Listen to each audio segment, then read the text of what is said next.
sa lahat. Malamang ay meron siyang sariling bolang kristal. Kung siya may alam as early as 2022 at hindi man lang niya ito binanggit diretso sa ating mga kababayan, sino ang hindi nagtrabaho? Sino ang walang ginawa? Kung hindi niya to sinabi, definitely, this is a breach of public trust. Mga kapatid, alas 5:30 na. Ito na mga bumabanderang balita. Taas pasahe. Pagsimpa ng pamasahe sa jeep, sigurado na. Ang tanong na lang, magkano at kailan? Magmamahal ang grocery, mga mamimili binalang huwag mag-panic buying. May kapalit na. Cristina Frasco out na sa Department of Tourism.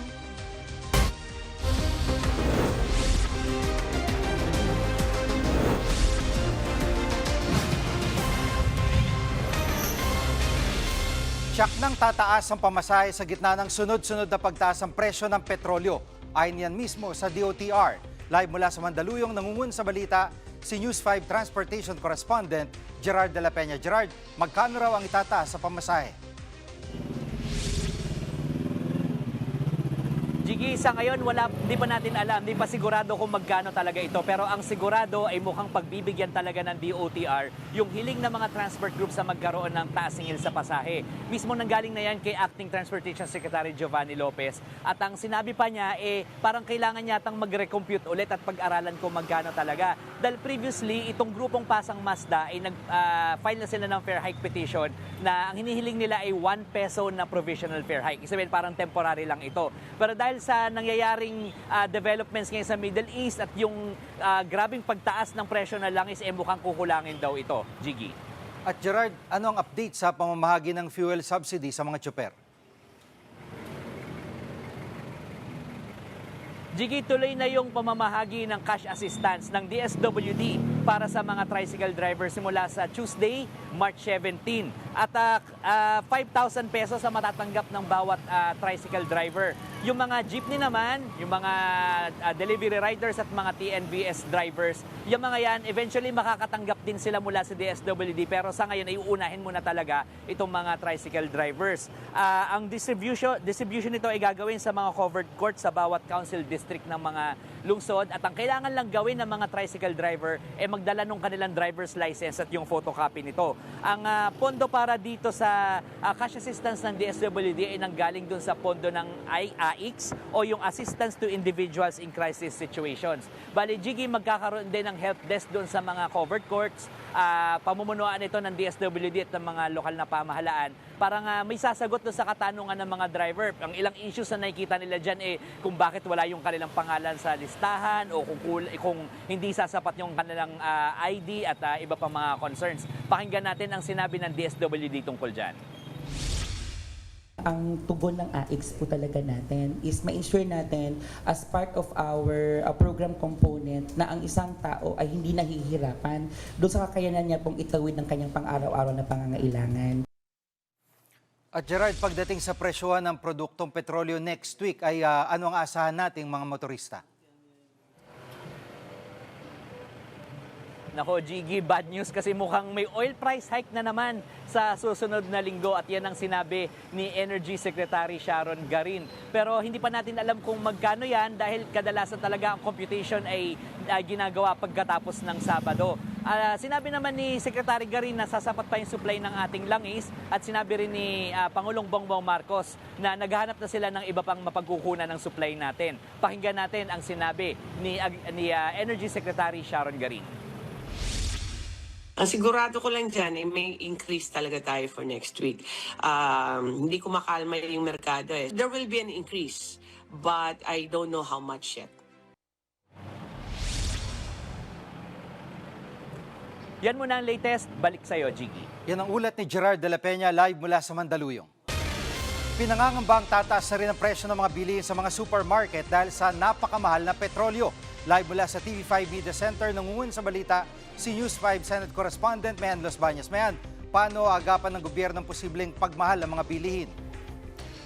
Jiggy, batid nga raw ng Department of Trade and Industry na posible talagang magkaroon ng pagtaas sa ilan sa mga bilihin sa supermarkets. Gayunman, nakamonitor daw talaga, closely monitoring itong DTI para masiguro na walang mananamantala at walang mang-aabuso dyan sa pagtaas ng presyo na yan. Pero isa sa rekomendasyon ng DTI, kung pwede raw sana, suspindihin muna yung paniningil ng toll sa mga expressway ng mga dumadaan ng mga cargo vehicles, yung mga truck na nagde-deliver ng mga basic commodities para hindi na nga sana madagdagan pa yung presyo na ipapasa doon sa mga nagde-deliver ng basic commodities sa mga pamilihan. Narito ang bahagi ng pahayag ni DTI Secretary Cristina Roque. On the supply and logistics, we acknowledge that the prices actually will increase not because of the product itself but because of the cost of logistics. So magmi-meet din po kami this week with the 30 logistics companies where we work closely with them to make sure that kahit may calamities or may crisis, they keep their prices. At Mayan, kumusta ang supply ng mga pangunahing bilihin sa ngayon? Jiggy, mahalaga yan. Talagang tiniyak ng DTI sa pagdinig ng Senado na may sapat na supply tayo ng mga basic commodities, mga prime commodities na good for the next 2 months pa. Pero particular daw silang makikipag-usap pa rin sa mga manufacturers at retailers para masiguro nga na hindi tayo magkakaroon ng pagkukulang sa supply. Narito muli ang bahagi ng pahayag ni DTI Secretary Roque.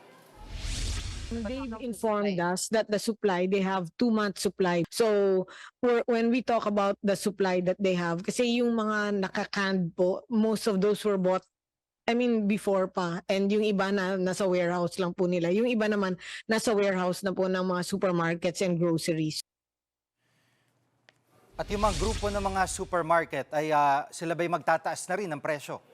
Oo, sa panayam nga sa presidente nito nga Philippine Amalgamated Supermarkets Association, ang sinasabi dyan ay dapat, Jiggy walang pagtaas muna ng presyo sa mga bilihin, puwera na lang yung mga fresh produce na may bahagyang pagtaas kasi araw-araw nangyayari yung delivery niyan. Kaya ang pahayag nga ng grupo at ang payo nito ay huwag pong mag-hoard at huwag ding mag-panic buying ang ating mga kababayan. Kasi po pag nag-panic buying at nag-hoard ng mga produkto o ng mga basic commodities, tataas naman masyado yung demand at baka magkulang yung supply. At alam naman natin yung mangyayari dyan, law of supply and demand yan, Jiggy. Pag hindi balansyado, lalong tataas yung presyo ng mga bilihin. Narito ang bahagi ng pahayag ni Stephen Cua, ang presidente ng grupo. Kasi once we do that, kukulangin ang stocks natin sa mga shelves ng tindahan. Yung mga may kaya lang ang makikinabang dyan. So, just buy lang what we need. Let's not overdo things. No? We need, walang pasaway. Kailangan natin ngayon ng discipline and cooperation of everybody para medyo we can get through this obstacle, this challenge. Jiggy, ganyan din ang paalala ng ilang mga senador sa publiko, kalma lang, wag pong mag-hoard, wag pong magpapanik buying dahil lalo ngang madidistort yung ating sitwasyon. Kalma sa gitna ng paniniguro ng ating gobyerno na ginagawa naman ng paraan at ginagawa ang lahat ng makakaya para masigurong may sapat na supply nga yung ating pagkain at mga pangunahing bilihin. Ganyan din ang pananaw ni Senator Win Gatchalian. Narito ang bahagi ng pahayag ng nasabing senador. I don't see na meron tayong problema sa supply. Wala tayong problema sa supply. Ang problema natin presyo. Yung panic buying nila hindi sa mawalan kung hindi makabili ng mas murang items. I think yun yung nangyayari ngayon. Jiggy, yan muna ang latest. Balik sa'yo. Yan ang ulat ni Men Los Baños live mula sa TV5 Media Center. Susunod, DOT Secretary Frasco maugong na papalitan na. Sagot ng palasyo, alamin. At bakit nga ba tali ang kamay ng gobyerno sa pagtaas ng presyo ng petrolyo? Diyan lang kayo mga kapatid, dapat una sa lahat.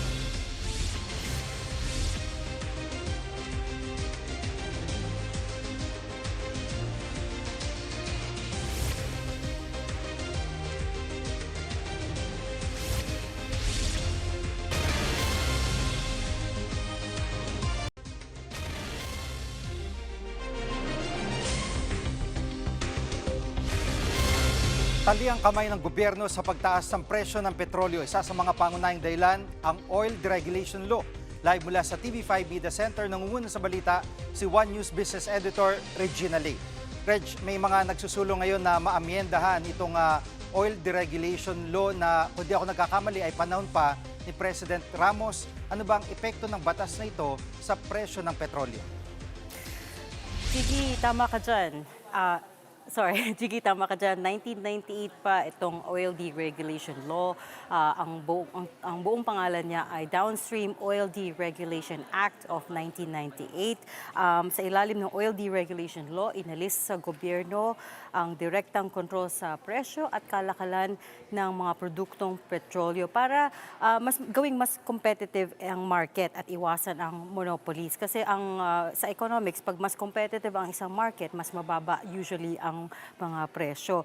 Before nang ipasa itong Oil Deregulation Law of 1998, pare-pareho ang presyo ng langis sa kahit anong gasolinahan ka pumunta all across the Philippines dahil regulated nga ng gobyerno ang oil industry back then.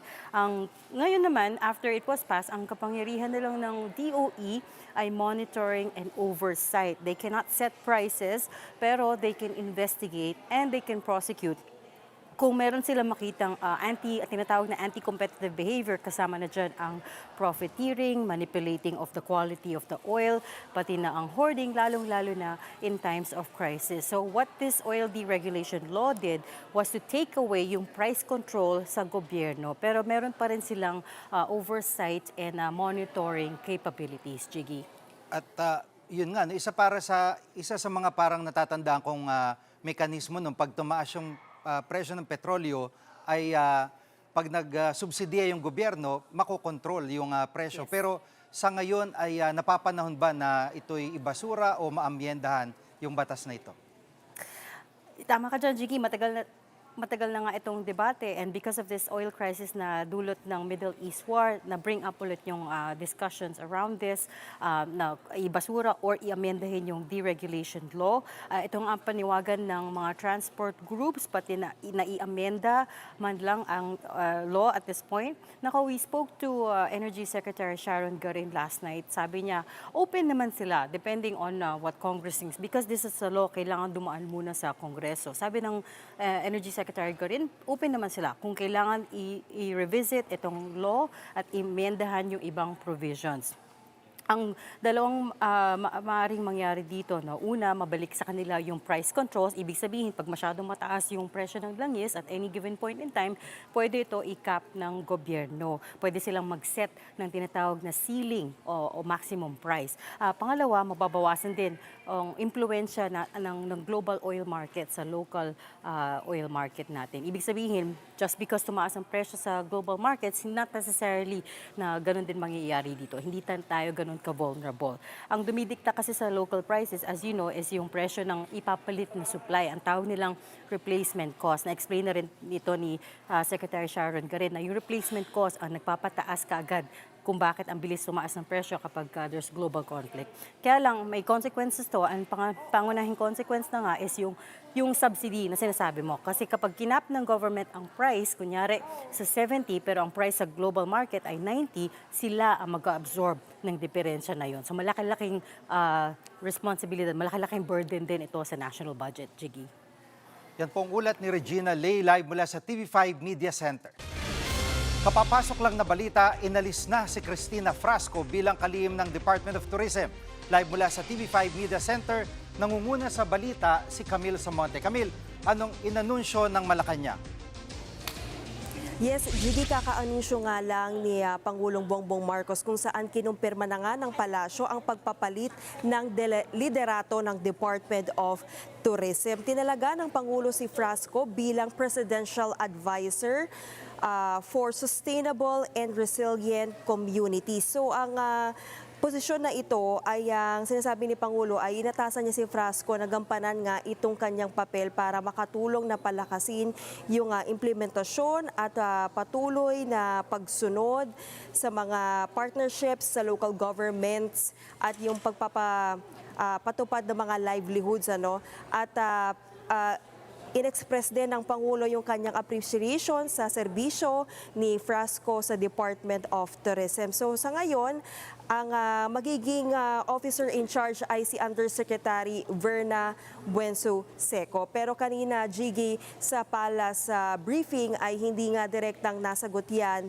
ni Palace Officer Yusek Castro. Pero sinabi naman niya na buo pa rin nga ang tiwala ni Pangulong Marcos kay Frasco. Kaya naman ito na nga, kinumpirma na nga ng palasyo na magkakaroon ng balasahan nga dito sa liderato ng Department of Tourism. Pero ngayon, aabangan pa natin, Jiggy, no, kung sino na yung papalit sa kanya bilang kalihim. Dahil sa ngayon, ang officer in charge muna, ang uupo muna bilang officer in charge si Undersecretary Verna Buenzo Seco. Jiggy? At Camille, dalawang katanungan, may reaksyon na ba si dating Secretary Frasco? May pahayag na ba siya? At pangalawa, sa ibang usapin ay sinabi ni Vice President Sara Duterte na dapat naging maagap din ng gobyerno kaugnay sa gera sa Middle East. Anong tugon dyan ng Malacanang? Jiggy, sa ngayon, hinihintay pa natin yung opisyal na pahayag dyan ni Secretary Frasco. At ngayon ay wala pa tayo nakukuhang mensahe mula sa kanya. Pero doon naman sa usapin, doon sa naging pahayag ni Vice President Sara Duterte ay dinepensahan yan ni Palace Officer Yusek Castro. At ang sinabi nga ni Castro ay sinabi kasi ni VP Sara na noong 2022 pa raw ay may bantana ng gyera sa Middle East. Pero sabi ni Castro, si VP Sara nga daw ay nasa ibang bansa nang sumiklab ang gyera noong February 28. Pakinggan natin ang pahayag ni Yusek Castro. Tandaan po natin, noong 2022, nangangampanya po sila pareho ni Pangulong Marcos Jr. Unity team sila. Dahil kung alam niya na po ito, malamang ay meron siyang sariling bolang kristal, ay dapat ipinaalam niya kung ito ay verified info nang galing sa kanya, dapat ipinaalam niya ito agad sa bansa. Samantala, Jiggy, mabanggit ko na rin certified as urgent na ni Pangulong Bongbong Marcos ang panukalang batas na magbibigay sa kanya ng emergency powers para suspendihin o tapyasan ang excise tax sa langis. Inaasahang ipapasa na yan ng Kongreso sa lalong madaling panahon bago ang session break. Yan muna ang latest. Balik sa iyo, Jiggy. Yan ang ulat ni Camille Samonte live mula sa TV5 Media Center. Susunod, Camille Madriaga sinusulong na isailalim sa kustodiya ng Kamara. At ilan sa 18 bagman umano ni Zaldico humarap na sa NBI. Huwag kang bibitiw, dapat una sa lahat.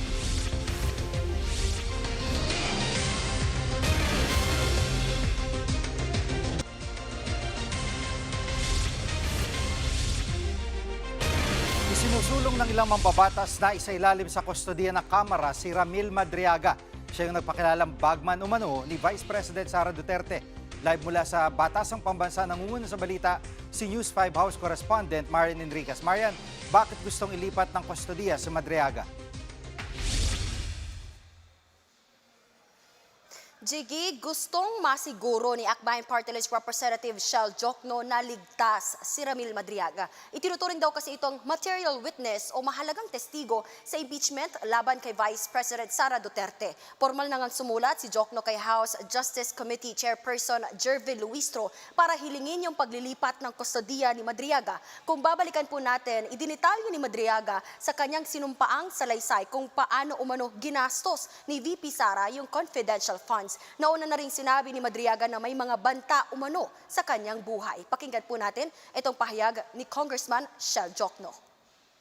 I just want to emphasize that we are talking about preserving evidence and protecting witnesses because we are looking for the truth. Ano ba talaga yung katotohanan, ano yung mga ebidensya dito sa impeachment case na ito.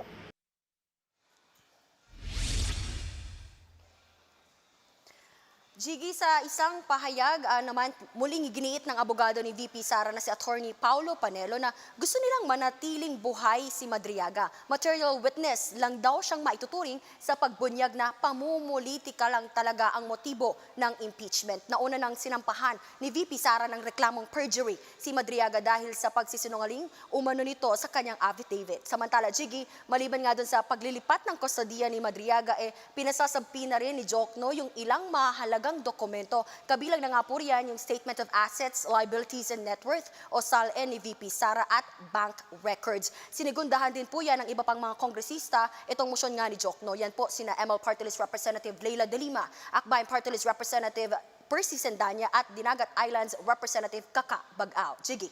At Marian, may kasong kidnapping noong 2023 kaya nakakulong sa Camp Bagong Diwa itong si Madriaga. Ay posible kaya ba talagang mailipat siya ng kustodiya sa Kamara? Yes, Jiggy, pwede nga pong gawin yan dahil ganito rin yung siste. Kung maalala po ninyo, noong Quad Committee hearings, tungkol nga po yan dun sa extrajudicial killings, pogo at illegal drugs.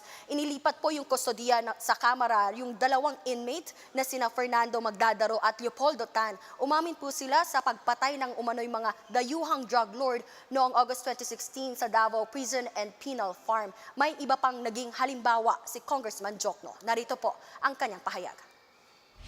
Yung mga naging testigo noon sa Kuratong Medellin na humarap sa Senado, may mga humarap na mga witnesses at whistleblowers. Nilagay sila sa kustodiya ng Senado. Ang pinabantay sa kanila, kung maalala ko, ay yung NBI.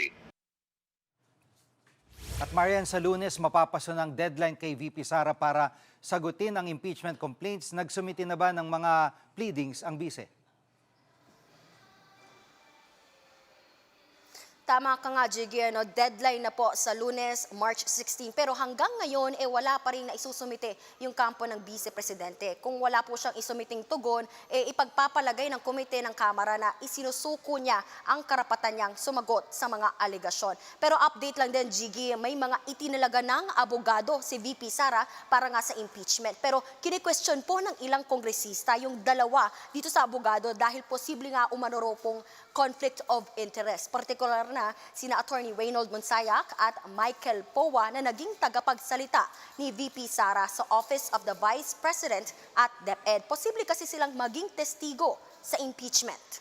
Yan muna ang latest dito sa Kamara. Balik sa iyo, Jiggy.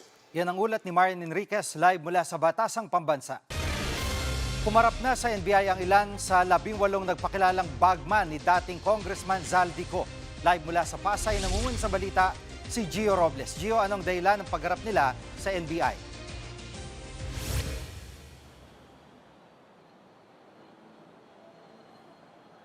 Jiggy, una sa lahat, pinasabina sila ng NBI para nga maberipika ang kanilang background, military service at maging mga trabaho nila. 16 out of the 18 na sinasabing bagman ni Zaldico ang dumating kanina dito sa NBI. Ngayon, nasaan ang dalawang hindi nakasipot?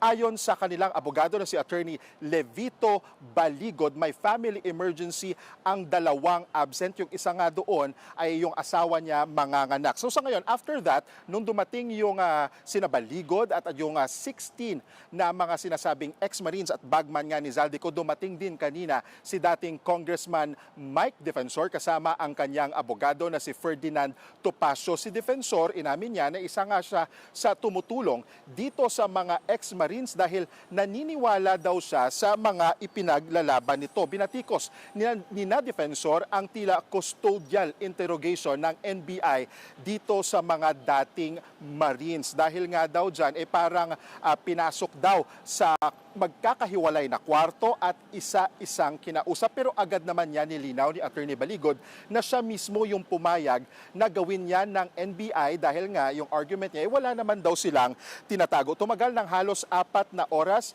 ang pakikipag-usap ng mga ahente ng NBI dito sa 16 na ex-Marines. Napatunayan naman umano ni na Baligod ang identity ng kanyang mga kliyente. 16 nga doon sa kanila ay mga certified o verified verified daw na ex-Marines nga at dalawa naman ay mula sa Philippine Army. Pero nung natanong natin kanina, si NBI Director Melvin Matibag, kasi yung sabi kanina ni Baligod, tila nagkamali si Matibag sa sinasabi nila nung this past few days. Kaya sabi naman ni Matibag, there is still inconsistencies doon sinasabi nila kasi still yung dalawa doon hindi pa rin Marines. Yung sabi kasi nila noon, lahat sila ay mga ex-Marines. Jiggy. At Gio, posible na bang maging testigo ang mga ito kaugnay sa money delivery scheme?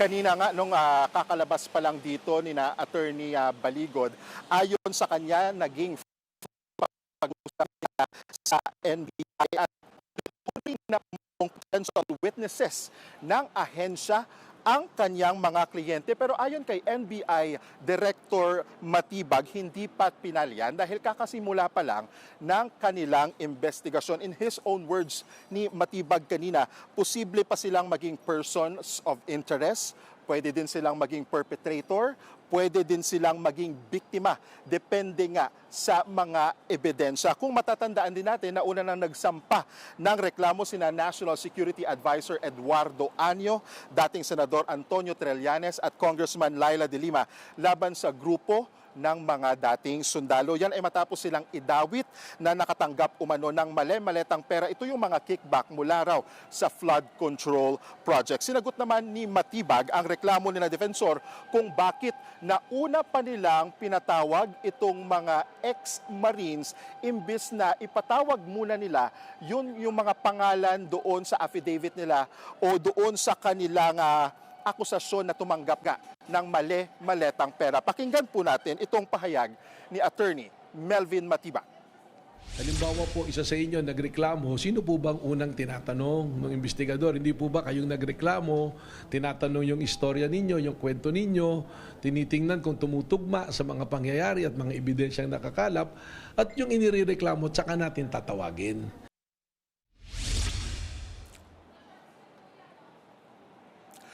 Sa March 17, nakatakdang bumalik dito sa NBI ang mga kliyente ni Baligod at hopefully daw kompleto na yung 18 ex-Marines ay para nga makapagsumite sila ng mga dagdag na dokumento at ebidensya in support of their allegations against these top officials. Samantala, kinumpirma din kanina sa atin ni Baligod, if I may add, Jiggy, na bukas din sila na humarap sa ombudsman kasi nakatanggap din umano si Baligod ng liham mula sa ombudsman na gusto rin itong makita ang affidavit ng kanyang mga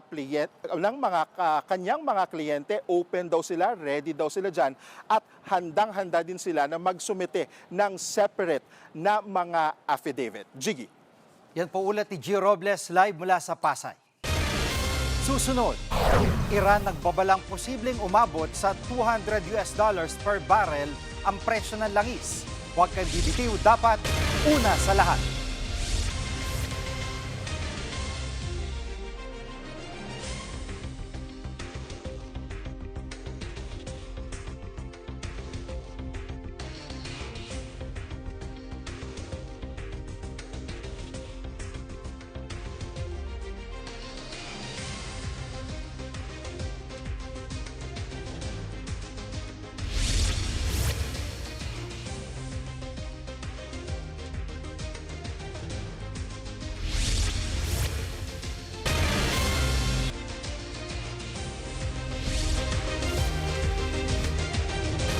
Pasadahan natin ang malalaking balita kaugnay sa gera sa Middle East. Nagbabalang Iran na posibleng pumalo sa $200 per barrel ang presyo ng langis. Patuloy raw nilang bobombay ng cargo ships na dadaan sa Strait of Hormuz. Samantala, napaulat na nasugatan sa mga pag-atake ng Israel ang bagong Supreme Leader ng Iran na si Mojtaba Khamenei. Si Mojtaba ay kalawang anak ng napatay nilang Supreme Leader. Sa Iran pa rin mahigit 100 ang patay sa pag-atake ng Amerika at Israel sa isang girls' school. Ang karamihan sa mga biktima, pawang mga edad 10. Sa Dubai naman, tinamaan ng pag-atake ng drone ang isang gusali. Wala namang nasaktan pero nagdulot ito ng sunog. Kami ang inyong makapatid sa Balitan at Public Service, dapat una sa lahat. Abangan niyo po ulit kami bukas dito sa TV5, 1PH, RPTV, True TV at 105.9 True FM.